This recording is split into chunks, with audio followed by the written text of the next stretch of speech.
السلام عليكم. السلام عليكم ورحمة الله وبركاته.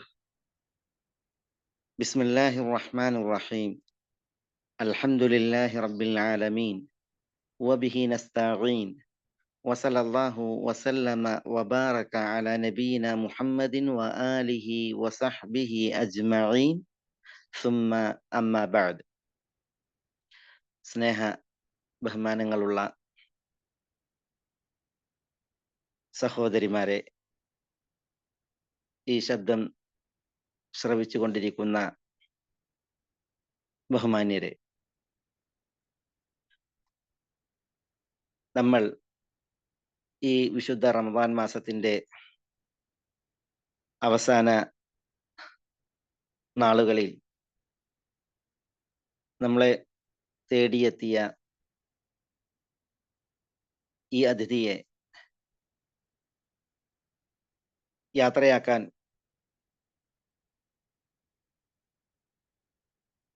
സമയമെടുത്തിരിക്കെ ആലോചിക്കുവാനും നമുക്ക് നമ്മുടെ സൃഷ്ടജീവിതം ആത്മീയമായി അലങ്കരിക്കുവാനും ചില ചിന്തകളും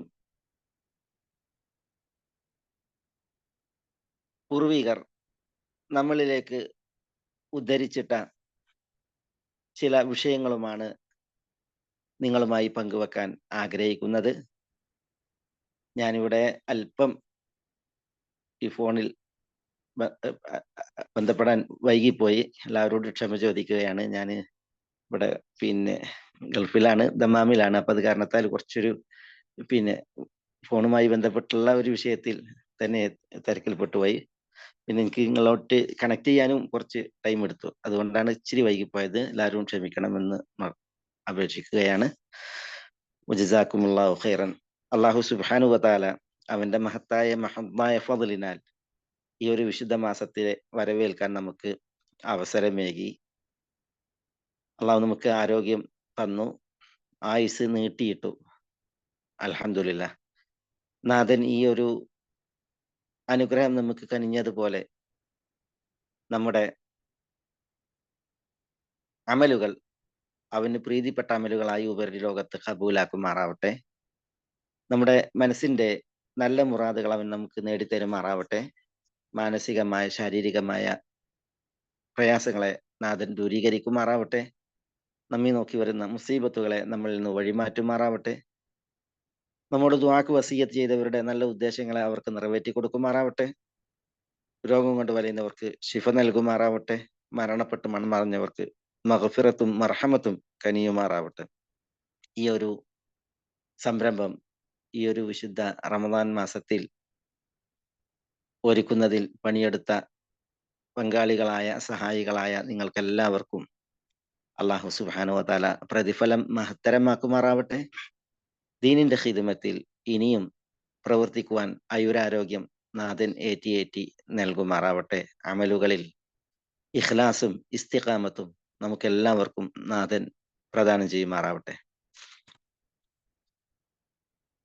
നമ്മൾ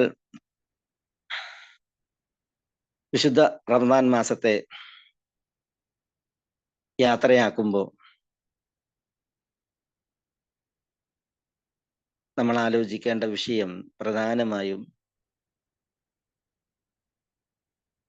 നമ്മൾ യാത്രയാവുകയാണോ, നാം യാത്രയാക്കുകയാണോ എന്നുള്ള ഒരു വിഷയമാണ്. അല്ലാഹു സുബ്ഹാനഹു വ തആല ഈ ദുനിയാവിന് നിശ്ചയിച്ച കാലത്തോളം റമദാൻ വന്നുകൊണ്ടിരിക്കും. എന്നാൽ നമ്മളെ സംബന്ധിച്ചിടത്തോളം ഇനി ഒരു റമദാൻ വരുമ്പോൾ അതിനെ വരവേൽക്കാൻ നമ്മൾ ഇവിടെ ഉണ്ടാകുമോ ഇല്ലേ എന്നുള്ളതാണ്. റമദാൻ വന്നുകൊണ്ടിരിക്കും. ഈ ദുനിയാവ് നിലനിൽക്കുന്ന കാലം അത്രയും. പക്ഷെ നമ്മൾ ഈ ദുനിയാവ് നിലനിൽക്കുന്ന കാലം അത്രയും വരുന്ന റമദാനെ എല്ലാം സ്വീകരിക്കാൻ ഇവിടെ ഉണ്ടാകുമോ ഇല്ലേ എന്നുള്ളതാണ് വിഷയം. കാലത്തിന്റെ ഈ കറക്കം നമ്മളോട് പറയുന്നത് ഈ ദുനിയാവിൽ നിന്ന് നമ്മൾ യാത്രയാകുന്ന വിഷയമാണ്. ഇനിയൊരു റമദാനിനെ വരവേൽക്കാൻ നമ്മൾ ഉണ്ടാകുമോ എന്നുള്ള ആ ഒരു ചിന്തയിൽ ലഭിച്ച റമദാനിനെ നഷ്ടപ്പെടുത്താതെ പാഴാക്കാതെ നമുക്ക് അനുകൂലമാക്കുക എന്നുള്ള ചിന്തയാണ് ഏറ്റവും ഗൗരവപ്പെട്ട ചിന്ത. നമുക്ക് അള്ളാഹു സുബ്ഹാനഹു വ തആല റമദാനിൽ അവസരം തന്നു, ആരോഗ്യം തന്നു. നമ്മൾ എന്ത് ചെയ്തു എന്ന് നമ്മൾ ഇവിടെ ആലോചിക്കണം. ഒരിക്കലും ഇസ്ലാമിൽ കമാലുൽ ബിദായാത്ത്,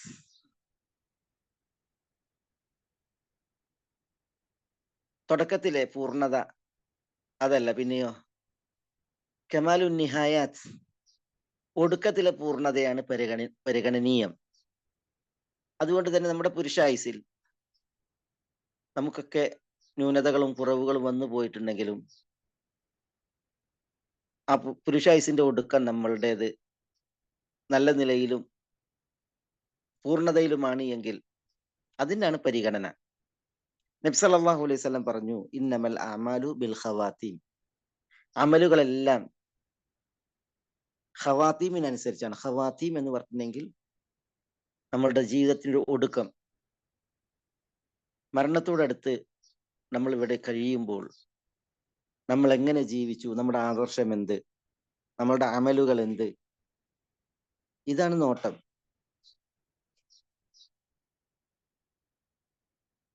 ചില ആളുകൾ ജീവിതകാലത്തിനൊടുവിലാണ് അവർക്ക്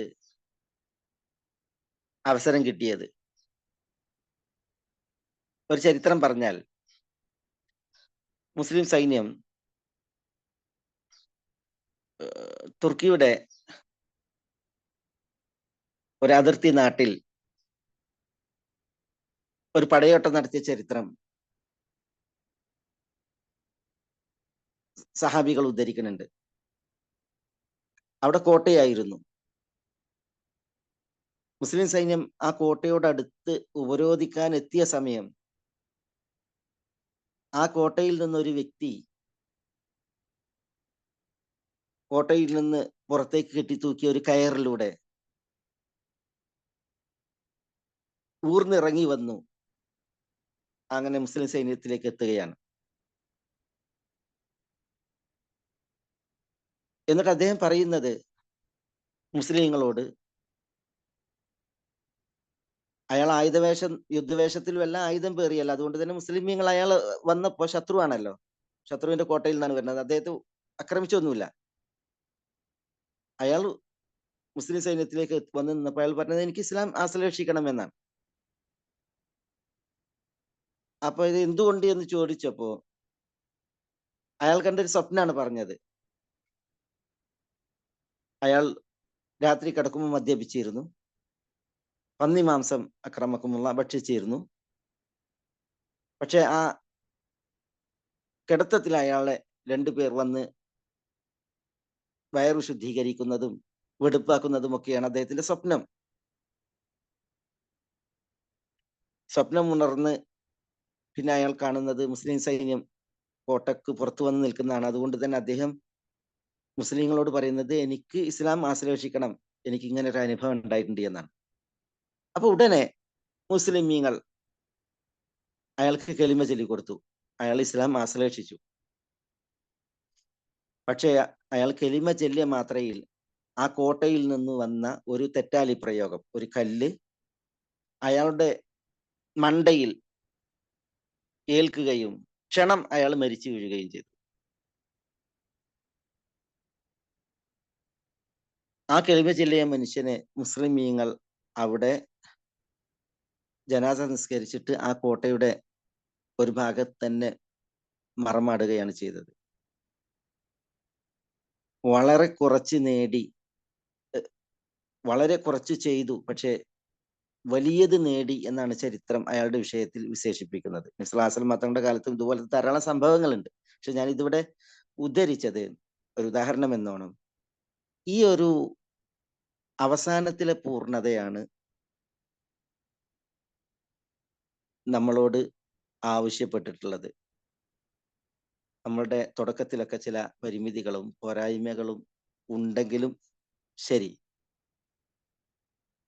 നോക്കൂ നിങ്ങൾ, ഈ മനുഷ്യന്റെ അവസ്ഥ ജീവിതകാലം മുഴുവൻ അയാൾ എങ്ങനെയായിരുന്നു. പക്ഷെ ഈ ദുനിയാവിനോട് പടിയിറങ്ങുമ്പോൾ അയാൾക്ക് ഒരു കലിമ വിശ്വാസപൂർവ്വം ചൊല്ലാനൊരു അവസരം ഉണ്ടായി എന്നുള്ളതാണ് അയാളുടെ പുണ്യം. ഇവിടെ നമ്മൾ മനസ്സിലാക്കേണ്ടത്, എങ്കിൽ നമുക്കൊക്കെ നമ്മുടെ അവസാന സമയം നോക്കി വല്ലതും ചെയ്യാം എന്ന ലാഘവത്തല്ല. അതെന്തുകൊണ്ട്? നമ്മളൊക്കെ എന്ന് ഈ ദുനിയാവിനോട് യാത്ര പറയും, ഇവിടെ നിന്ന് നമ്മൾ എന്ന് പടിയിറങ്ങും എന്നുള്ളതിന് നമുക്കൊരു ഗ്യാരണ്ടി ഇല്ല. മലക്കുൽ മൗത്ത് വന്ന് കവാടം മുട്ടിയാൽ ഏത് സമയവും ഈ ദുനിയാവിനോട് യാത്ര പറഞ്ഞിറങ്ങേണ്ടവരാണ് നമ്മൾ. അതുകൊണ്ട് തന്നെ നമ്മുടെ ആ യാത്ര സദാ നമ്മൾ അലട്ടേണ്ട വിഷയമാണ്, അലട്ടുന്ന വിഷയമാണ്. നമ്മൾ ഒരു പൂർണ്ണതയിൽ ഈ ദുനിയാവിനോട് പടിയിറങ്ങാൻ കഴിവിൻ പടി സല്ലല്ലാഹു അലൈഹി വസല്ലം തങ്ങൾ പറഞ്ഞില്ലേ, സദ്ദിദു വഖാരിബു എന്ന്. നമുക്ക് മലക്കുകളെ പോലെ ജീവിക്കാനാവൂല, നബി പുങ്കവന്മാരെ പോലെ പാപ സുരക്ഷിതരായി വാഴാൻ കഴിയില്ല. നമ്മൾ മനുഷ്യരാണ്, നമ്മൾ പോരായ്മകൾ വന്നു പോകുന്നവരാണ്. പക്ഷെ എന്നാലും സദ്ദിദു വഖാരിബു, കഴിയുന്നിടത്തോളം നമ്മൾ ശരി അന്വേഷിച്ച് ശരിയുടെ പാതയിൽ, സൂക്ഷ്മത അന്വേഷിച്ച് സൂക്ഷ്മതയുടെ പാതയിൽ കഴിയുന്നിടത്തോളം മുന്നോട്ട് പോവുക. അതാണ് ഈ സദ്ദിദു വഖാരിബു. അപ്പൊ നമ്മൾ ഇവിടെ ഈ ഒരു വിശുദ്ധ റമദാൻ മാസത്തിന്റെ അവസാന നാളുകളിൽ ആലോചിക്കേണ്ട ഏറ്റവും സുപ്രധാനമായിട്ടുള്ള ഒരു വിഷയം ഇതാണ്. നമ്മൾ ഒരു അവസാനത്തിലേക്ക് എത്തുമ്പോൾ ഈ അവസാനത്തിലെ തികവും മികവും അതാണ് നമ്മളെ ചിന്തിപ്പിക്കേണ്ടത്. ദിനരാത്രങ്ങൾ പലത് കഴിഞ്ഞു, പക്ഷെ ഇനി എണ്ണപ്പെട്ട നാളുകൾ, 2-3 നാളുകൾ, അതിൻ്റെ ഒരു പൂർണ്ണതയ്ക്ക് വേണ്ടിയിട്ട് നമ്മൾ പരിശ്രമിക്കുക. ഈ പൂർണ്ണത ഒരു റമദാന്റെ മാത്രം പൂർണ്ണതയുടെ വിഷയമല്ല, നമ്മുടെ ജീവിതത്തിന്റെ മൊത്തം വിഷയമാണതെന്ന് ആലോചിക്കാനാണ്, അതിനാണ് പരിഗണന എന്ന് മനസ്സിലാക്കാനാണ് ഞാൻ ആ തിരുമൊഴി ഉദ്ധരിച്ച് ഈ ഒരു കാര്യം ഉണർത്തിയത്. വിശ്വാസികളെ സംബന്ധിച്ചിടത്തോളം നമ്മളുടെ അവസാന അമലുകൾ, കർമ്മങ്ങൾ, ആദർശം എന്ത് എന്നത് സുപ്രധാനം എന്നതുപോലെ, ഒരാലോചനയുടെ വിഷയം എന്നതുപോലെ നമ്മളുടെ തുടക്കത്തെക്കുറിച്ചുള്ള ആലോചനയും ഇവിടെ സുപ്രധാനമാണ്. ഞാൻ ഖവാത്തീമിനെ കുറിച്ചാണ് പറഞ്ഞത്. ഖവാത്തീം എന്ന് പറഞ്ഞെങ്കിൽ നമ്മളുടെ ജീവിതാന്ത്യം അത് ഏത് നിലക്കായിരിക്കും എന്നുള്ള വിഷയമാണ്. അത് നമ്മൾ ആലോചിപ്പിക്കേണ്ടതുണ്ട്. നമ്മളിവിടെ നോമ്പെടുക്കുന്നു, നമ്മളിവിടെ നിസ്കരിക്കുന്നു, നമ്മളിവിടെ പ്രവർത്തിക്കുന്നു, നമ്മളിവിടെ പിന്നെ പുണ്യകർമ്മങ്ങൾ പലതും നിർവഹിക്കുന്നു, വിശുദ്ധ ഖുർആൻ പഠിക്കുന്നു, പാരായണം ചെയ്യുന്നു, പഠിപ്പിക്കുന്നു, ഇങ്ങനെ തുടങ്ങി നമുക്ക് പല കർമ്മങ്ങളുമാണുള്ളത്. പക്ഷേ നമ്മുടെ അവസാനത്തിൽ ഈ ഒരു കർമ്മങ്ങളെ ഇതേപോലെ തുടർത്തിയിട്ടുള്ള ഒരു മരണമാണോ എന്നുള്ള ചിന്ത, അതാണ് ഖവാത്തീമിനെ കുറിച്ചുള്ള ചിന്ത. അതിനെക്കുറിച്ചാണ് ഇവിടെ പറഞ്ഞത്. പക്ഷെ സവാബിഖിനെ കുറിച്ചുള്ള ചിന്ത എന്ന് പറഞ്ഞെങ്കിൽ അള്ളാഹു സുബ്ഹാനഹു വതആല നമുക്ക് വിധിച്ചത് എന്താണ് എന്നുള്ള വിഷയവും ആലോചനയുമാണ്. കാരണം ഖവാത്തീം ബന്ധപ്പെട്ട് കിടക്കുന്നത് സവാബിഖുമായിട്ടാണ്. സവാബിഖ് എന്ന് പറഞ്ഞെങ്കിൽ എന്താണ് അള്ളാഹു സുബ്ഹാനഹു വതആല നമുക്ക് വിധിച്ചിട്ടുണ്ടാവുക? നമ്മൾ ഈ ദുനിയാവിൽ ജീവിക്കുന്നതും ഈ ജീവിതത്തിൽ നമ്മൾ കർമ്മങ്ങൾ അനുഷ്ഠിക്കുന്നതും നമ്മൾ എന്തെല്ലാമാണ് സമ്പാദിക്കുന്നത് അതെല്ലാം നാഥന് വിധിച്ചതാണ്. അള്ളാഹു സുബ്ഹാനഹു വതആല ഇന്ന അവ്വല മാ ഖലഖല്ലാഹുൽ ഖലം ഖാല ലഹു ഉക്തുബ്. അള്ളാഹു സുബ്ഹാനഹു വതആല ആദ്യം തൂലികയെ പടച്ചപ്പോൾ അതിനോട് എഴുതാൻ പറഞ്ഞു. അപ്പൊ എന്ത് എഴുതണം എന്ന് ചോദിച്ചപ്പോൾ പറഞ്ഞത് മഖാദീറുസ് സമാവാതി വൽ അർദ് എന്നാണ്.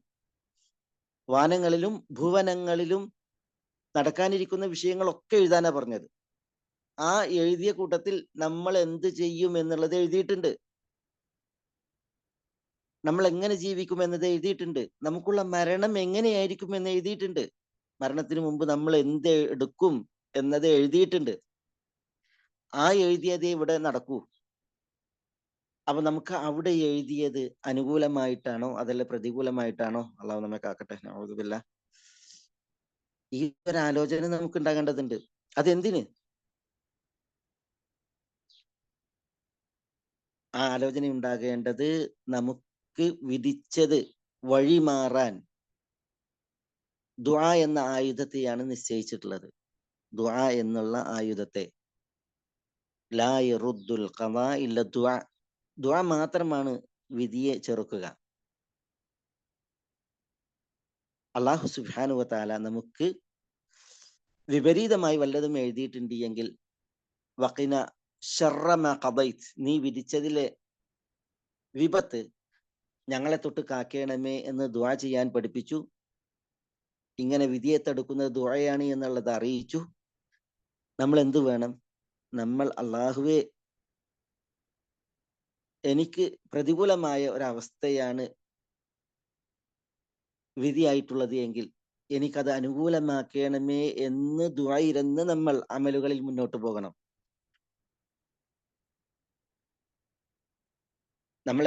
ഞാൻ നേരത്തെ ജീവിതാന്ത്യത്തിൽ കെലിമ ചൊല്ലി പരലോകയാത്രയായ ഒരു മനുഷ്യനെ കുറിച്ച് പറഞ്ഞു. ഇതേപോലെ ജീവിതാന്ത്യത്തിൽ ഫിനിഷിംഗ് പോയിന്റിൽ തെറ്റി വീണു, കൃത്യമായി ഫിനിഷ് ചെയ്യാൻ പറ്റാത്ത ഒരു വ്യക്തിയുടെ ചരിത്രവും ഇസ്ലാമിക ചരിത്രത്തിലുണ്ട്. പലതിൻ്റെതും ഉണ്ട്. അതിൽപ്പെട്ടതാണ് ഖുസ്മാൻ. ഖുസ്മാൻ എന്ന് പറഞ്ഞാൽ ഉഹദിൽ നബി സല്ലല്ലാഹു അലൈഹി വസല്ലം തങ്ങളോടൊപ്പം ധീരധീരം പോരാടിയ ഒരു മനുഷ്യൻ. കൂലി മുഴുവൻ അദ്ദേഹം കൊണ്ടുപോയി എന്നാണ് ഉഹദിന്റെ ചരിത്രം വായിക്കുമ്പോൾ സഹാബികളുടെ മൊഴി നമ്മൾ വായിക്കുന്നത്. കൂലി മുഴുവൻ ഖുസ്മാൻ കൊണ്ടുപോയി. പക്ഷെ നബി സല്ലല്ലാഹു അലൈഹി വസല്ലം തങ്ങൾ പറഞ്ഞത് അയാൾ ധീരധീരം മുന്നേറുമ്പോഴും ഇലന്നാർ എന്നാണ്, നരകത്തിലേക്കാണ് ആ പോക്കി എന്നാണ്. അള്ളാഹു നമ്മെ കാക്കട്ടെ. നഊദു ബില്ലാഹ്. അപ്പൊ സഹാബികൾ അത്ഭുതപ്പെടുകയാണ്. ശത്രുക്കളെ ധീരധീരം വകവരുത്തി ഉഹദിൽ മുന്നോട്ട് ഗമിക്കുന്ന ആളെ കണ്ടപ്പോൾ സഹാബികൾ പറയുകയാണ്, ഹനി അല്ലഹുൽ ജന്ന, സ്വർഗമാണ് അദ്ദേഹത്തിന് മംഗളം എന്നാണ്. അദ്ദേഹമാണ് ഏറ്റവും കൂടുതൽ കർമ്മങ്ങൾ ചെയ്തത് എന്നാണ്. പക്ഷേ നബി സല്ലല്ലാഹു അലൈഹി വസല്ലം തങ്ങൾ പറയുന്നത് ഇലന്നാർ, ആ പോക്ക് നരകത്തിലേക്കാണ് എന്നാണ്. അള്ളാഹു നമ്മെ കാക്കട്ടെ. നഊദു ബില്ലാഹ്. അപ്പൊ എന്താ, അദ്ദേഹം ധീരധീരം പോരാടി എന്നുള്ളത് ശരിയാണ്. പക്ഷെ അദ്ദേഹത്തിന്റെ കാൽ തുടക്കേറ്റ ഒരു വെട്ടിൽ, ശത്രുവിന്റെ പക്ഷത്ത് നിന്ന് കിട്ടിയ ഒരു വെട്ടിൽ അയാളുടെ കാല് മുറിഞ്ഞുപോയി. അയാൾക്ക് ഒട്ടും ക്ഷമിക്കാനായില്ല, സഹിക്കാനായില്ല. വേദന മൂത്തപ്പോൾ അയാൾ താൻ ഉപയോഗിച്ചിരുന്ന വാള് കുത്തിനാട്ടി അതിൽ കമഴ്ന്ന് അമർന്ന് കിടന്ന് ആത്മഹത്യ ചെയ്തു. ആ വാൾ അയാളുടെ നെഞ്ചിലൂടെ തുളച്ചു കയറിയിട്ട് ആത്മഹത്യ ചെയ്തു. അപ്പോ അയാളുടെ മരണം നോക്കി നിങ്ങൾ. ആ ജീവിതത്തിന്റെ അവസാന പോയിന്റിൽ അയാൾ ആ ഫിനിഷിംഗ് പോയിന്റിലാണ് വീണത്. അയാൾക്ക് പതറിയത്. ഞാൻ പറഞ്ഞു വരുന്നത് സവാബീഖ് അതാണ്. നമുക്ക് എന്ത് വിധിച്ചു എന്നുള്ളത് നമുക്കറിയില്ല. ഇയാൾ ഒരു മുനാഫിക്കായിരുന്നു, കപടനായിരുന്നു. ധീരധീരം അയാൾ പോരാടി എന്നുള്ളത് ജനങ്ങളുടെ ദൃഷ്ടിയിലാണ്, അള്ളാന്റെ ദൃഷ്ടിയിലല്ല. ജനദൃഷ്ടിയിൽ അയാൾ ഓക്കെ ആയിരുന്നു, ധീരധീരം പോരാടുന്നവനായിരുന്നു, വലിയ ആളായിരുന്നു. പക്ഷേ അയാൾ ഇതൊക്കെ ആളുകളെ കാണിക്കാൻ വേണ്ടിയിട്ട് ചെയ്യുന്ന കാപ്പട്ടിയായിരുന്നു. അതുകൊണ്ടാണ് അയാൾക്ക് ആ ഒരു ദുർഗതി വന്നത്. നമ്മൾ ഏറെ ഭയക്കേണ്ട ഒരു വിഷയമാണ് ഈ സവാബിഖിന്റെ വിഷയം. നമുക്കറിയില്ല എന്താണ് നമ്മളുടേത് എന്നുള്ളത്. അത് നമ്മളിൽ നിന്ന് വന്നു പോയാലല്ലാതെ. അപ്പൊ നമ്മൾ എങ്ങോട്ട് പ്രവർത്തിച്ചു പോകുന്നു എന്നുള്ള ഒരു വിഷയം നമ്മൾ ഭയക്കേണ്ടതുണ്ട്. അപ്പൊ നമ്മൾ ഈ റമദാനെ സ്വീകരിക്കുന്നു, അതിൽ അമലുകൾ എടുക്കുന്നു, റമദാനെ യാത്രയാക്കുന്നു. ഈ സന്ദർഭങ്ങളിലൊക്കെയും നമ്മൾ അള്ളാഹുവിനോട് തേടേണ്ട ഏറ്റവും പ്രധാനപ്പെട്ട ഒരു തേട്ടമാണ്, അള്ളാഹുവെ, വിധിച്ചതിൽ വീഴ്ചകൾ ഉണ്ട് എങ്കിൽ അത് തട്ടിമാറ്റണമേ, അതിൽ നിന്ന് കാക്കേണമേ. നബി സല്ലല്ലാഹു അലൈഹി വസല്ലമ തങ്ങൾ പഠിപ്പിച്ച കുനൂത്തിന്റെ ലഫ്ദിൽ വഖിനാ ശർറ മാ ഖദൈത്, നീ വിധിച്ചതിലെ കെടുതികളെ തൊട്ട് കാക്കേണമേ എന്ന് ദുആ ചെയ്യുന്നില്ലേ?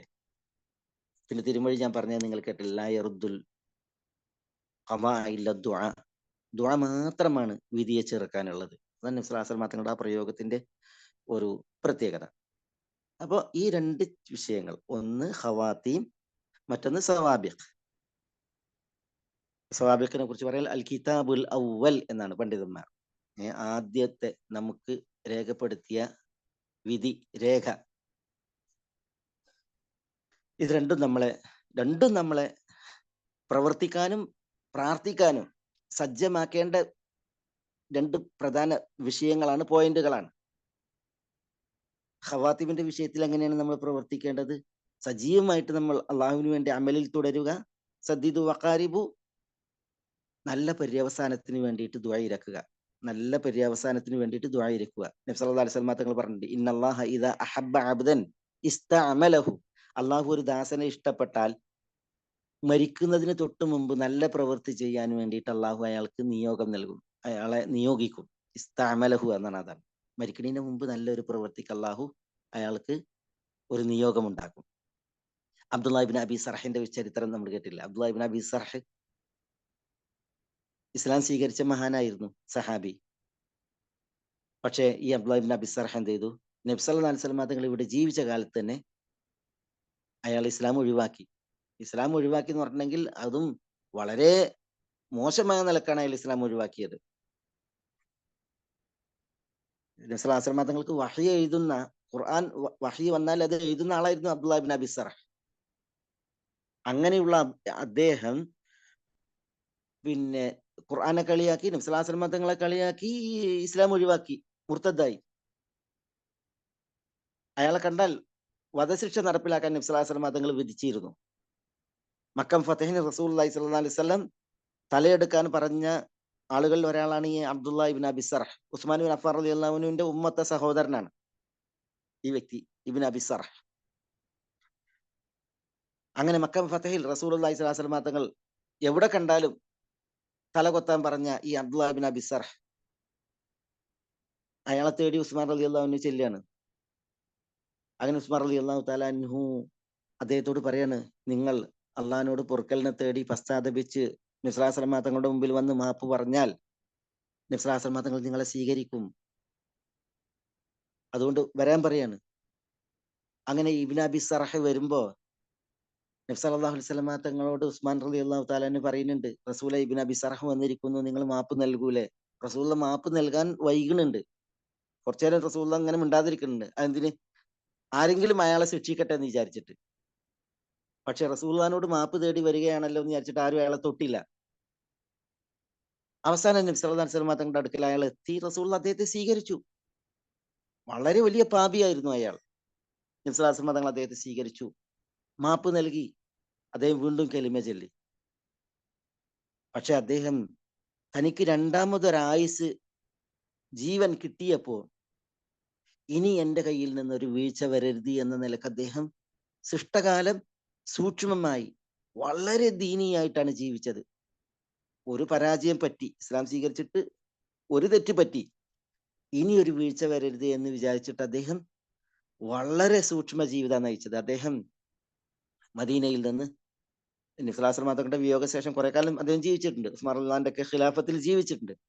അദ്ദേഹം ഫലസ്തീനിൽ പോയി. ഫലസ്തീനിലെ റംല പട്ടണത്തിൽ ശിഷ്ടകാലം ആളുകളിൽ നിന്ന് വിദൂരമായിട്ട് കഴിഞ്ഞു.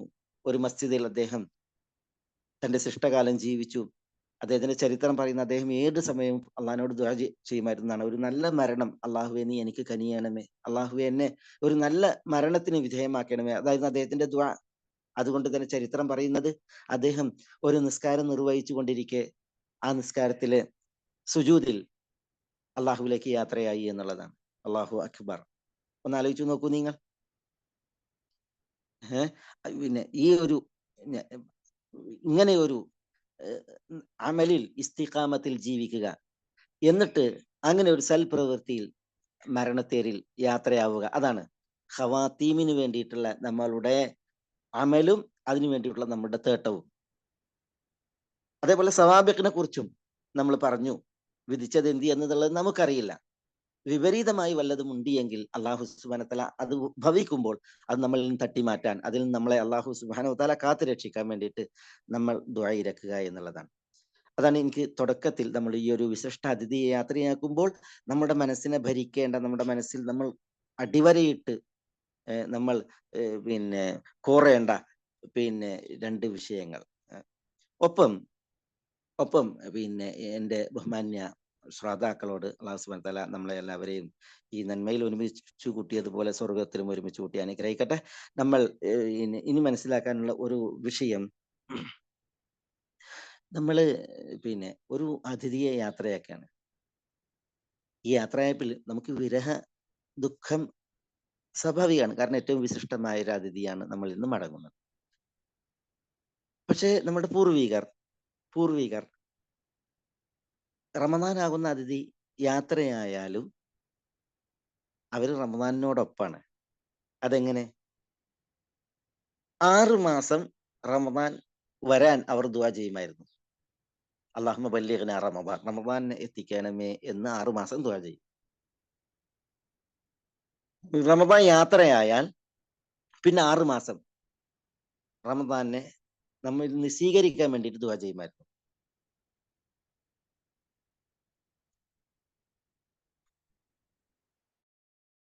റമദാൻ അതിഥി യാത്രയായാൽ അത് സ്വീകരിക്കാൻ വേണ്ടിയിട്ടുള്ള ദുആ 6 മാസം. 6 മാസം കഴിഞ്ഞാൽ പിന്നെ റമദാൻ എത്തിക്കാൻ വേണ്ടിയിട്ടുള്ള ദുആ.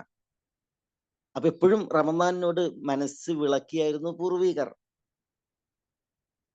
അല്ലാഹുമ്മ സല്ലിംനി ലി റമദാൻ, അല്ലാഹുമ്മ സല്ലിംഹു ലി, അല്ലാഹുമ്മ തസല്ലംഹു മിന്നി മുതഖബ്ബിലൻ. ഇമാം യഹ്യ ഇബ്നു അബി കസീർ അൽ-യാമി റഹ്മത്തുള്ളാഹി അലൈഹിയുടെ ഒരു ദുആയാണത്. അല്ലാഹുവേ, റമദാനെ നീ എനിക്ക് ഏൽപ്പിക്കണമേ, എന്നെ നീ റമദാനെ ഏൽപ്പിക്കണമേ, റമദാനെ നീ എന്നിൽ നിന്ന് കബൂലാക്കണമേ. ഒന്നാലോചിച്ച് നോക്കൂ, ആ ഒരു ദുആന്റെ ഭംഗി. റമദാനെ എനിക്ക് ഏൽപ്പിക്കണമേ, എന്നെ റമദാനെ ഏൽപ്പിക്കണമേ, എന്റെ റമദാനെ നീ എന്നിൽ നിന്ന് കബൂലാക്കണമേ. ഇത് പൂർവികരുടെ സദാ ദുആയായിരുന്നു. അപ്പോ യാത്രയായിട്ടുണ്ടെങ്കിലും നമ്മുടെ മനസ്സിൽ നിന്നൊരിക്കലും യാത്രയാകുന്നില്ല റമദാൻ. ഒരു വിശ്വാസിയെ സംബന്ധിച്ചിടത്തോളം അയാൾ റമദാനുമായി മനസ്സ് വിളക്കി തന്നെയാണ് ഉള്ളത്. അതുകൊണ്ട് തന്നെ എന്താ വേണ്ടത്? നമ്മൾ ഇങ്ങനെ ദുആ ചെയ്യുക. അലി റളിയല്ലാഹു തആലയുടെ ഒരു മൊഴിയുണ്ട്. അതെന്താ? അത് പൂർവികർ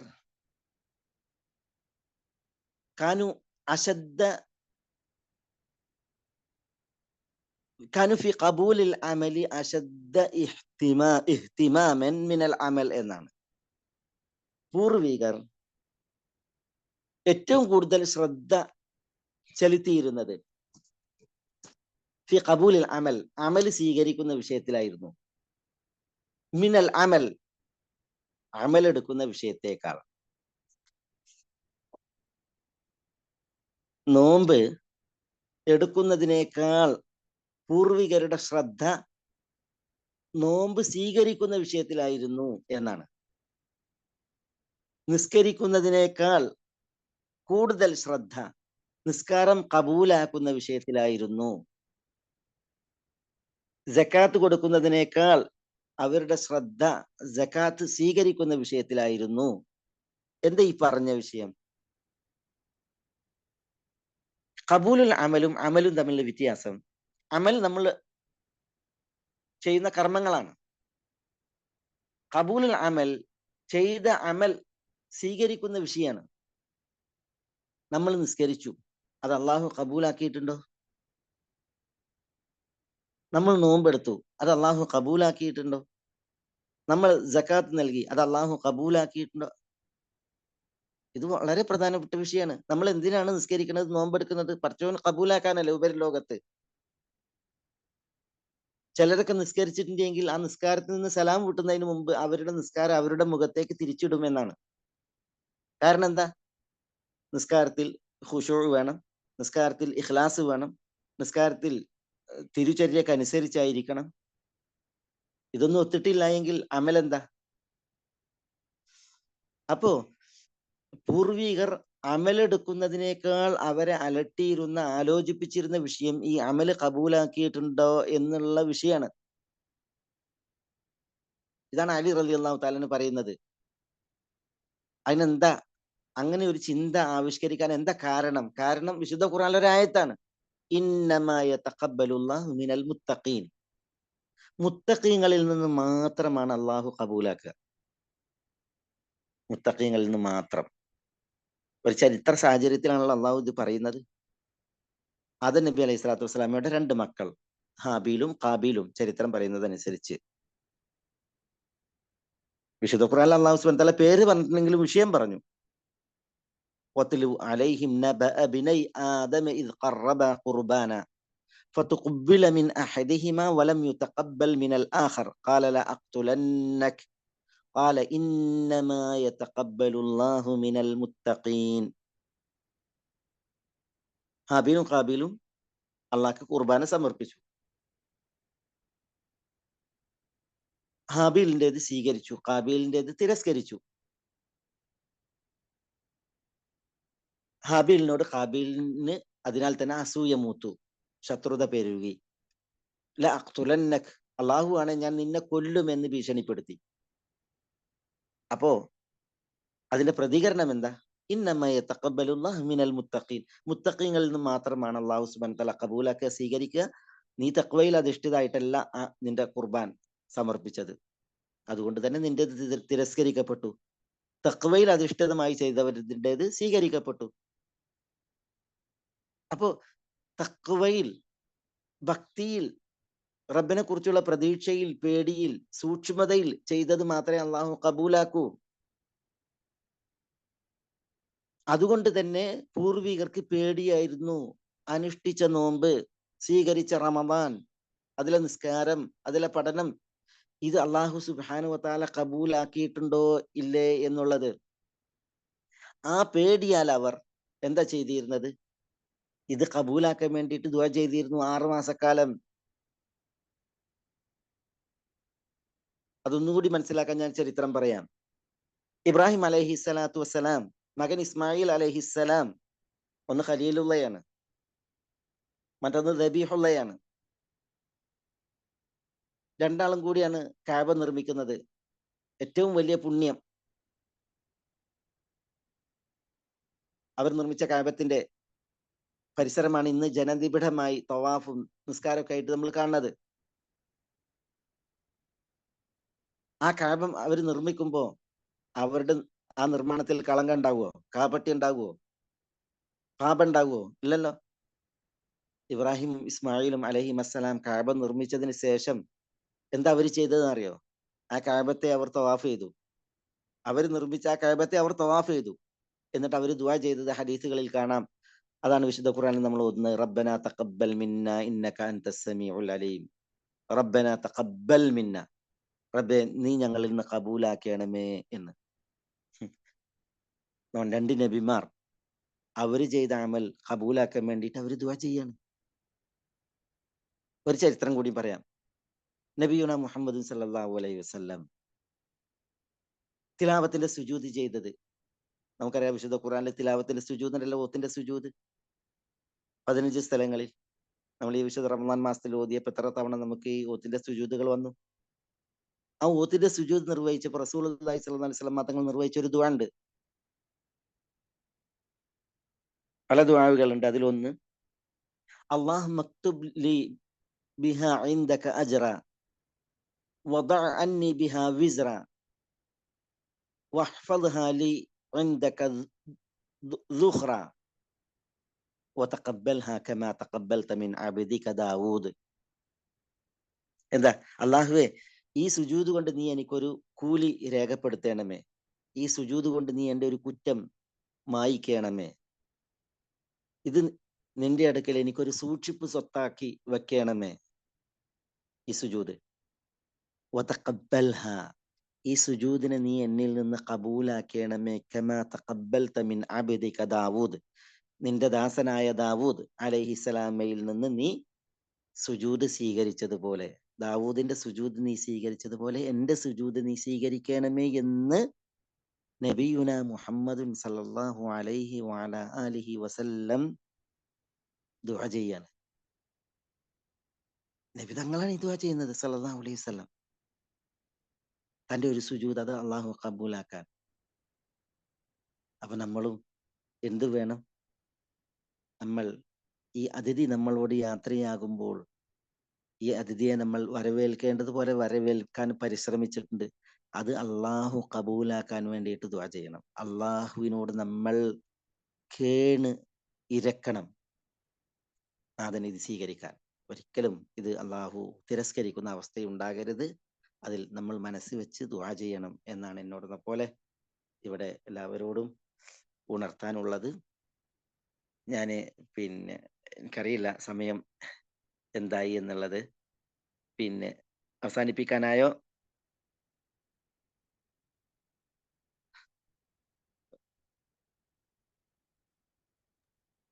ഹലോ, ഇല്ല ഉസ്താദ്, ഉസ്താദിന്റെ ടൈം വരെ എടുത്തോളൂ ഇൻഷാ അല്ലാഹ്. എത്ര മിനിറ്റ് വരെ? ഞാൻ ഒരു 5 മിനിറ്റ് കൂടി ഇരിക്കാം, പോരെ? ഇൻഷാ അല്ലാഹ്. അള്ളാഹു ഖൈറാക്കട്ടെ. അവസാനം ഞാൻ ഇന്ന് ഒരു കാര്യം കൂടി ഉണർത്തുന്നത്, അള്ളാഹു വിശുദ്ധ ഖുർആനിൽ നമ്മളോട് ഒരു വസിയ്യത്ത് ചെയ്തിട്ടുണ്ട്. ആ വസിയ്യത്ത് മക്കയിൽ ഉണ്ടായിരുന്ന ഒരു സ്ത്രീയെ സൂചിപ്പിച്ചാണ്. മക്കയിൽ ഒരു സ്ത്രീ ഉണ്ടായിരുന്നു, അവരുടെ പേര് റീത്ത എന്നാണ്. റീത്ത, അവർക്ക് ജഹറാന എന്നും പറയും. ജഹറാന, നിങ്ങൾക്കറിയാം ജഹറാന മക്കയിൽ ഏതാ സ്ഥലം എന്നുള്ളത്. ഇന്ന് നമ്മള് മക്കയിൽ പോയിട്ടുണ്ടെങ്കിൽ നമ്മൾ മക്കയിൽ നിന്ന് മക്കയിൽ വെച്ചിട്ട് ഉംറ ചെയ്യാൻ ഉദ്ദേശിക്കുന്നവർ ഹറമിന് പുറത്തേക്ക് പോകുമല്ലോ. ഒന്ന് ആയിഷ പള്ളിയിലേക്ക് പോകും, മറ്റൊന്ന് ജഹറാനയിൽ പോകും. ആയിഷ പള്ളിയാണ് ഏറ്റവും അടുത്ത സ്ഥലം. ഹറമിന്റെ ഏറ്റവും അടുത്ത അതിർത്തി ഒന്ന് ആയിഷ പള്ളിയാണ്. അതുകൊണ്ട് ആളുകൾ അങ്ങോട്ടാ പോവുക. പക്ഷെ പലരും എന്ത് ചെയ്യും? ജഹറാനയിലേക്കും പോകും. ജഹറാന കുറച്ച് വിട്ടാണ്. പണ്ടൊക്കെ 2 റിയാൽ കൊടുത്തിട്ടുണ്ടെങ്കിൽ ആയിഷ പള്ളിയിലേക്ക് പോകാം. 3 റിയാൽ വേണം ജഹറാനയിലേക്ക്. അതുകൊണ്ട് തന്നെ ഈ ടാക്സിക്കാരൊക്കെ അനൗൺസ് ചെയ്യൽ തമാശ കൂടിയാണിത്. ടാക്സിക്കാരെ അനൗൺസ് ചെയ്യല് ചോട്ടാ ഉംറ ബെഡാ ഉംറ എന്നാണ്. അപ്പൊ ആളുകൾക്ക് ഇങ്ങനെ അവിടെ പോയിട്ട് ഹിറാമിൽ പ്രവേശിച്ച് വരാൻ വേണ്ടിയിട്ട് ആയിഷ പള്ളിയിലേക്ക് പോകുമ്പോൾ ചോട്ടാ ഉംറ, കാരണം 2 റിയാൽ കൊടുത്താൽ മതി. ജഹറാനയിലേക്ക് പോകുമ്പോൾ ബെഡാ ഉംറ, കാരണം അവിടെ 3 റിയാൽ കൊടുക്കണം. അത് ഒരു തമാശ കൂടിയാണത്, ചോട്ടാ ഉംറ ബെഡാ ഉംറ. ഏതായാലും ഇവിടെ ഈ ജഹറാന എന്ന് പറയുന്ന സ്ഥലം ചരിത്ര പ്രസിദ്ധമാണ്. ജഹറാന ധാരാളം സംഭവങ്ങൾ നബി സല്ലല്ലാഹു അലൈഹി വസല്ലം തങ്ങളുടെ ഹയാത്തുമായി ബന്ധപ്പെട്ടും ഒക്കെ നമുക്ക് ജഹറാനയിൽ വായിക്കാനുണ്ട്. ഏതായാലും ഈ ജഹറാന എന്ന് പറയുന്ന സ്ഥലം അതൊരു സ്ത്രീയിലേക്ക് ചേർത്താണ്. ആ സ്ത്രീയാണ് ഞാൻ ഈ പറഞ്ഞ സ്ത്രീ റീത്ത. അവർക്ക് ജഹറാന എന്ന് പറയും. എന്താ വിഷയം? വിഷയം ആ സ്ഥലമൊന്നുമല്ല. നമ്മുടെ വിഷയം അള്ളാഹു ആ സ്ത്രീയെ കുറിച്ചാണ് പറഞ്ഞത് വിശുദ്ധ ഖുറാനിൽ. വലാ തകൂനു കല്ലത്തി നഖദത് ഗസ്ലഹ മിൻ ബഅദി ഖുവ്വത്തിൻ അൻകാസ. ഈ റീത്ത അല്ലെങ്കിൽ ജഹറാന ഒരു മാനസിക ഭ്രമമുള്ള, ഒരു മാനസിക ടെൻഷനുള്ള ഒരു സ്ത്രീ ആയിരുന്നു. ഒരു ഭ്രാന്തി പെണ്ണ് എന്ന് പറയാം. അള്ളാഹു നമുക്കൊക്കെ ആഫിയത്ത് തരട്ടെ, അൽഹംദുലില്ലാഹ്. ഈ ഒരു ഭ്രാന്തി പെണ്ണ്. അവരെന്താ? അവര് ശക്തിയായിട്ട് കയറ് പിരിച്ചുണ്ടാക്കുമായിരുന്നു എന്നാണ്. കയറ് നന്നായിട്ട് പിരിച്ചുണ്ടാക്കും. അത് അവർക്ക് ഒരു കഴിവായിരുന്നു. കയറ് മുടഞ്ഞുണ്ടാക്കുക എന്നുള്ളത്. അത് നല്ല ഭദ്രമായ കയർ ഉണ്ടാക്കും. പക്ഷെ കയറുണ്ടാക്കിയതിന് ശേഷം അവരെന്ത് ചെയ്യും? മാനസിക ടെൻഷൻ കാരണത്താൽ അത് തിരിച്ച് ഉടക്കും. ഉണ്ടാക്കിയ കയറ് അതിന്റെ പിരി അയച്ചിട്ട് അത് പൂർവ്വസ്ഥിതിയിലേക്ക് മാറ്റും. നമ്മൾ ഈ നാറാണത്ത് ഭ്രാന്തന്റെ കഥ പറയില്ല, അതുപോലെ കല്ലുരുട്ടി മലന്റെ മുകളിൽ കയറ്റിയിട്ട് പിന്നെ അത് കീപ്പോട്ട് ഉരുട്ടിയിട്ട് ചിരിക്കാറില്ലേ, അതേപോലെ കയറുണ്ടാക്കിയിട്ട് ഇത് തിരിച്ചുടക്കും. ഇതായിരുന്നു ഈ സ്ത്രീന്റെ പ്രത്യേകത. അള്ളാഹു സുബ്ഹാനഹു വ തആല പറയുന്നത് വലാ തകൂനു, നിങ്ങളാവരുത് കല്ലത്തി, ഒരു പെണ്ണിനെ പോലെ, നഖദത് ഗസ്ലഹ മിൻ ബഅദി ഖുവ്വത്തിൻ അൻകാസ. ആ പെണ്ണിന്റെ പ്രത്യേകത അവര് പിരിച്ചുണ്ടാക്കിയ കയറിനെ അവർ തിരിച്ചുടക്കുമായിരുന്നു എന്നാണ്. ആ കയറിന്റെ പിരി അയച്ചിട്ട് അവരത് അവരുടെ ജോലി അത് വൃഥാ വേലയാക്കുമായിരുന്നു എന്നുള്ളതാണ്. അതുപോലെ നിങ്ങളാകരുത് എന്നാണ് അള്ളാഹു സുബ്ഹാനഹു വ തആല പറയുന്നത്. അള്ളാഹു ഈ പെണ്ണിന്റെ പേരോ ഇതൊന്നും പറഞ്ഞില്ല. ഈ കാര്യം അള്ളാഹു സുബ്ഹാനഹു വ തആല പറഞ്ഞു. നമ്മൾ ചരിത്രം വായിക്കുമ്പോൾ തഫ്സീറുകളിൽ വായിക്കുന്ന വിഷയമാണ് ഞാൻ ഈ ചരിത്രം ഈ പെണ്ണിനെ അനുസ്മരിച്ച് ഇവിടെ പറഞ്ഞത്. അള്ളാഹു എന്തിനാ ഈ പറഞ്ഞത്? നിങ്ങൾ ആ സ്ത്രീയെ പോലെ ആകരുത് എന്ന് പറഞ്ഞത്. നമ്മൾ റമദാൻ ആകുന്ന ഒരു വിശിഷ്ട അതിഥിയെ സ്വീകരിച്ച് ആ വിശിഷ്ട അതിഥിയെ നമ്മൾ മാനിച്ചു. ആ വിശിഷ്ട അതിഥി കൊണ്ടുവന്ന പിന്നെ അനുഗ്രഹങ്ങളെ ആവാഹിക്കാൻ നമ്മൾ അവസരം ഉണ്ടാക്കി. നമ്മൾ നിസ്കരിച്ചു, നമ്മൾ നോമ്പെടുത്തു, നമ്മൾ സദക്ക ചെയ്തു, നമ്മൾ ഖുർആൻ പാരായണം ചെയ്തു, നമ്മൾ ഖുർആൻ പഠിച്ചു, നമ്മൾ ഖിയാം നിസ്കരിച്ചു, നമ്മൾ ദുആ ചെയ്തു, നമ്മൾ പുണ്യങ്ങളൊക്കെ ചെയ്തു. കണ്ടോ? ഇത് നമ്മൾ ശക്തിയായിട്ട് പിരിച്ചുണ്ടാക്കിയ കയറാണ്. ഇനി ഈ അതിഥി യാത്രയായാൽ നമ്മൾ ഈ കയറിനെ തിരിച്ചൊടുക്കുക എന്ന് പറഞ്ഞെങ്കിൽ നമ്മൾ ചെയ്ത അമല് നമ്മൾ പൊളിക്കുക എന്നുള്ളതാണ്. അതെങ്ങനെ പൊളിഞ്ഞു പോവുക? അത് നബി സല്ലല്ലാഹു അലൈഹി വസല്ലം തങ്ങൾ പറഞ്ഞിട്ടുണ്ട്. അതിനു മുമ്പ് അല്ലാഹു സുബ്ഹാനഹു വ തആല പറഞ്ഞിട്ടുണ്ട്. 18 നബിമാരെ കുറിച്ച് പറഞ്ഞില്ലേ സൂറത്ത് അൻആമിൽ? നിങ്ങൾക്ക് ഖുർആൻ പഠിച്ചപ്പോൾ നിങ്ങളുടെ ശ്രദ്ധയിൽ വന്നിട്ടുണ്ടാവും. 18 നബിമാരുടെ പേരുകൾ 3-4 ആയത്തുകളിൽ. വതിൽക ഹുജ്ജതുനാ ആതൈനാഹാ ഇബ്രാഹീമ അലാ ഖൗമിഹി നർഫഉ ദറജാതിൻ മൻ നശാ ഇന്ന റബ്ബക ഹകീമുൻ അലീം. തിൽക ഹുജ്ജതുനാ ആതൈനാഹാ അലാ ഇബ്രാഹീം നബിയുടെ പേരിൽ തുടങ്ങിയിട്ട് പിന്നെ അല്ലാഹു സുബ്ഹാനഹു വ തആല പറഞ്ഞത് വവഹബ്നാ ലഹു ഇസ്ഹാഖ വയാഖൂബ് കുല്ലൻ ഹദൈനാ വനൂഹൻ ഹദൈനാ മിൻ ഖബ്ൽ. അവിടെ നോക്കിയേ, ഇസ്ഹാഖ് യാക്കൂബ്, പിന്നെ കുല്ലൻ ഹദൈന കഴിഞ്ഞിട്ട് വനൂഹൻ ഹദൈന. ഇപ്പൊ എത്ര നബിമാരായി? ഇബ്രാഹിം, ഇസ്ഹാഖ്, യാക്കൂബ്, പിന്നെ നൂഹ് അല്ലെ? പിന്നെ അള്ളാഹു സുബ്ഹാനഹു വ തആല അതിനെ തുടർന്ന് പിന്നെ നബിമാരെ കുറിച്ച് പറയുന്നുണ്ട്. കുല്ലൻ ഹദൈന വനൂഹൻ ഹദൈന മിൻ ഖബ്ൽ വമിൻ ദുർരിയ്യതിഹി ദാവൂദ വസുലൈമാന വഅയ്യൂബ വയൂസുഫ വമൂസ വഹാറൂൻ വകദാലിക നജ്സിൽ മുഹ്സിനീൻ وزكريا ويحيى وعيسى وإلياس كل من الصالحين وإسماعيل واليسع ويونس ولوطا. ഇപ്പൊ എത്ര നബിമാരായി? 18 നബിമാരായി. അവരുടെ പേര് അല്ലാഹു സുബ്ഹാനഹു വ തആല പറഞ്ഞതിന് ശേഷം പിന്നെ തുടർന്ന് അല്ലാഹു സുബ്ഹാനഹു വ തആല പറയുന്നുണ്ട് വമിൻ ആബാഇഹിം വദുർരിയാതിഹിം വഇഖ്വാനിഹിം വജ്തബൈനാഹും വഹദൈനാഹും ഇലാ സിറാത്തിൻ മുസ്തഖീം. എന്നിട്ട് പിന്നെ ദാലിക ഹുദല്ലാഹ് യഹ്ദി ബിഹി മൻ യശാഉ മിൻ ഇബാദിഹി. എന്താ പിന്നെ തുടർന്ന് അല്ലാഹു പറഞ്ഞു? അതാണ് നമ്മുടെ വിഷയം. എന്റെ വിഷയം അതാണ്. വലൗ അശ്റകൂ ലഹബിത അൻഹും മാ കാനൂ യഅമലൂൻ. നോക്കി നിങ്ങൾ 18 നബിമാരെ കുറിച്ച് പേര് പറഞ്ഞ അല്ലാഹു. എന്നിട്ട് പിന്നെ അവരുടെ വാപ്പാരും ഉമ്മാര് പറഞ്ഞു, പിന്നെ അവരുടെ സന്തതികളെ കുറിച്ച് പറഞ്ഞു, അവരുടെ സഹോദരങ്ങളെ കുറിച്ച് പറഞ്ഞിട്ട് പിന്നെ എന്താ പറയുന്നുണ്ടോ? വലൗ അശ്റകൂ, ഇവര് ശിർക്ക് ചെയ്താൽ ലഹബിത അൻഹും മാ കാനൂ യഅമലൂൻ, അവർ ചെയ്ത അമലുകൾ മുഴുവൻ പൊളിഞ്ഞു പോയി എന്നാണ്. അള്ളാഹു നമ്മെ കാക്കട്ടെ. നഊദു ബില്ലാഹ്. അപ്പൊ ശിർക്ക്, കുഫർ എന്ന കുറ്റം വന്നാൽ നമ്മൾ പിരിച്ചുണ്ടാക്കിയ കയറിനെ നമ്മൾ തിരിച്ചൊടക്കലായി. അത് നിഷ്പ്രയാസം. അള്ളാഹു നമ്മെ കാക്കട്ടെ. നഊദു ബില്ലാഹ്. ഇന്ന് നമ്മൾ ഈ ശിർക്കിന്റെ വിഷയങ്ങളൊക്കെ നമ്മൾ എത്ര ഗൗരവത്തിൽ കാണേണ്ട ഒരു കാര്യമാണ്. കാരണം ഈ സോഷ്യൽ മീഡിയകൾ, സാമൂഹ്യ മാധ്യമങ്ങൾ സജീവമായപ്പോൾ നമ്മൾ കേൾക്കുന്ന ഓരോ വാർത്തകളും നമ്മൾ കണ്ടുകൊണ്ടിരിക്കുന്ന ഓരോ ദൃശ്യങ്ങളും ഒക്കെ എന്താണ്? ഷിർക്കിന്റെ ഓരോ വിപത്തുകൾ, നിരീശ്വര നിർമ്മതവാദികളുടെ ഓരോ വിദണ്ഡങ്ങൾ, കുഫറായി ഇതൊക്കെ നമ്മളിലേക്ക് സന്നിവേശിക്കപ്പെടുകയാണ്. അപ്പൊ നമ്മൾ നന്നായിട്ട് കാത്തു സൂക്ഷിക്കേണ്ടതുണ്ട്. ഈ അന്ധവിശ്വാസ അനാചാരങ്ങളെ നമ്മൾ കരുതേണ്ടതുണ്ട്. നമ്മളുടെ അമലുകളെ അത് തകർത്തെറിയും, പൊളിച്ചു കളയും എന്നുള്ള ഒരു വിഷയം. അത് ഇപ്പൊ ഷിർക്ക്, റസൂലുള്ളാഹി സ്വല്ലല്ലാഹു അലൈഹി വസല്ലം തങ്ങൾ ഷിർക്ക് എന്ന് വിധിച്ചൊരു വിഷയം അതെന്താ? ഇപ്പോ ഈ പിന്നെ ഉഖ്ബത്ത് ബിൻ ആമിർ അൽ ജുഹനിയുടെ ഒരു ഹദീസിൽ നബി സ്വല്ലല്ലാഹു അലൈഹി വസല്ലം തങ്ങളുടെ അടുക്കലേക്ക് ഒരു റഹ്ത്ത് വന്നതാണ്. റഹ്ത്ത് എന്ന് പറഞ്ഞാൽ 10 പേർ. 9 ആൾക്ക് റസൂലുള്ള കൈ കൊടുത്തു, ഒരാൾക്ക് കൈ കൊടുത്തില്ല.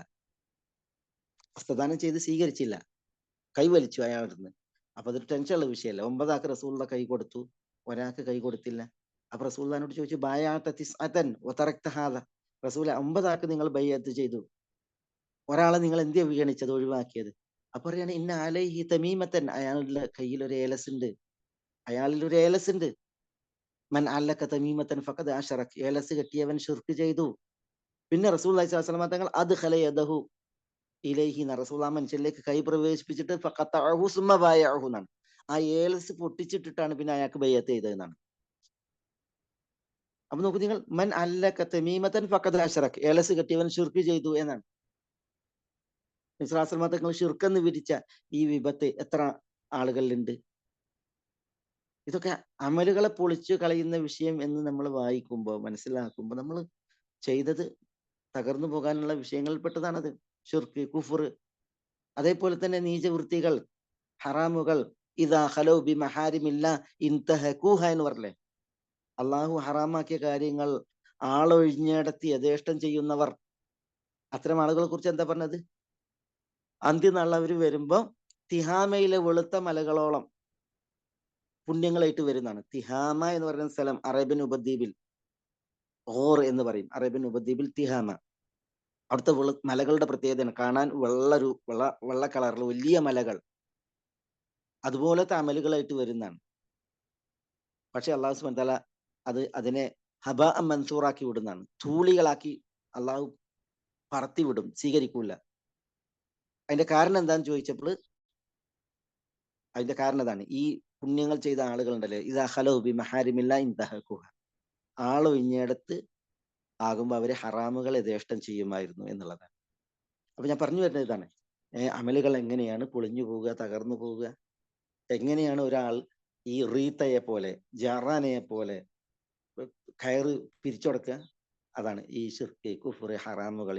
അതൊക്കെ നമ്മൾ സൂക്ഷിക്കണം. ഈ അതിഥിയെ യാത്രയാക്കുമ്പോൾ നമ്മൾ പ്രത്യേകം എന്നുള്ളതാണ് എനിക്ക് എന്നോടെന്ന പോലെ ഉണർത്താനുള്ളത്. ഞാൻ എൻ്റെ വാക്കുകൾ ഇവിടെ ഉപസംഹരിക്കുകയാണ്.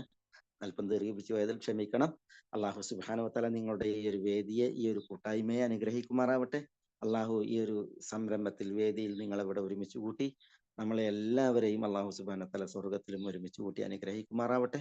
അള്ളാഹു സുബ്ഹാനഹു വ തആല നമുക്ക് ആഫിയത്ത് പ്രദാനം ചെയ്യുമാറാവട്ടെ. നന്മയുടെ വഴികളിൽ അള്ളാഹു സുബ്ഹാനഹു വ തആല നമുക്ക് ആയുരാരോഗ്യം ഏറ്റി നൽകുമാറാവട്ടെ. നമ്മുടെ മനസ്സിന്റെ മുറാദുകൾ അള്ളാഹു നമുക്ക് നേടിത്തരുമാറാവട്ടെ. അള്ളാഹു സുബ്ഹാനഹു വ തആല നമ്മളെ പോറ്റി വളർത്തിയ നമ്മുടെ മാതാപിതാക്കൾക്ക് പ്രതിഫലം മഹത്തരമാക്കുമാറാവട്ടെ. അവരിൽ ജീവിച്ചിരിക്കുന്നവർക്ക് അള്ളാഹു ഷിഫയും ആഫിയത്തും പ്രദാനം ചെയ്യുമാറാവട്ടെ. മരണപ്പെട്ട് മൺമറഞ്ഞ മാതാപിതാക്കൾക്ക് അള്ളാഹു മഗ്ഫിറത്തും മർഹമത്തും ആ കബറിടങ്ങളിൽ വിശാലമാക്കി കൊടുക്കുമാറാവട്ടെ. അവരുടെ ആ കബറിടത്തെ അള്ളാഹു അവന്റെ ഒരു സ്വർഗീയ ആരാമമാക്കി ആദരിക്കുമാറാവട്ടെ. അവരെയും നമ്മളെയും മാതാപിതാക്കളും മക്കളുമായി ദുനിയാവിൽ അള്ളാഹു കണ്ണി ചേർത്തതുപോലെ സ്വർഗത്തിന്റെ ഉന്നതങ്ങളിൽ ഒരുമിച്ച് കൂട്ടി അനുഗ്രഹിക്കുമാറാവട്ടെ. നമ്മളോട് ദുആക്ക് വസിയത്ത് ചെയ്തവരുടെ എല്ലാവരുടെയും നല്ല മുറാദുകൾ അവർക്ക് അള്ളാഹു നേടിക്കൊടുക്കുമാറാവട്ടെ. അവരുടെ ആഗ്രഹങ്ങളെ അള്ളാഹു സുബ്ഹാനഹു വ തആല സഫലീകരിക്കുമാറാവട്ടെ. സന്തതികളില്ലാത്തവർക്ക് സൽസന്തതികളെ നൽകുമാറാവട്ടെ. കടമുള്ളവരുടെ കടങ്ങളെ അള്ളാഹു വീട്ടി നൽകുമാറാവട്ടെ. മാനസിക ശാരീരിക പ്രയാസങ്ങൾ അനുഭവിക്കുന്നവരുടെ പ്രയാസങ്ങളെ അള്ളാഹു ദൂരീകരിച്ച് നൽകുമാറാവട്ടെ. അള്ളാഹു സുബ്ഹാനഹു വ തആല ഈ ഒരു പ്ലാറ്റ്ഫോമിൽ നമുക്ക് സന്ധിക്കാൻ അവസരമേകി മുഹമ്മദ് നബി സല്ലല്ലാഹു അലൈഹി വസല്ലം തങ്ങളുടെ സമക്ഷത്തിൽ സ്വർഗത്തിന്റെ ഉന്നതങ്ങളിൽ ഒരു ഇടം കനിഞ്ഞ് അള്ളാഹു നമ്മളോട് എല്ലാവരോടും കനിയുമാറാവട്ടെ. اللهم اغفر للمؤمنين والمؤمنات والمسلمين والمسلمات الأحياء منهم والأموات إنك مجيب الدعوات يا قاضي الحاجات. اللهم أعز الإسلام والمسلمين وأذل الشرك والمشركين ودمر أعداءك أعداء الملة والدين. وصلى الله وسلم وبارك على نبينا محمد وآله وصحبه أجمعين. السلام عليكم ورحمة الله وبركاته.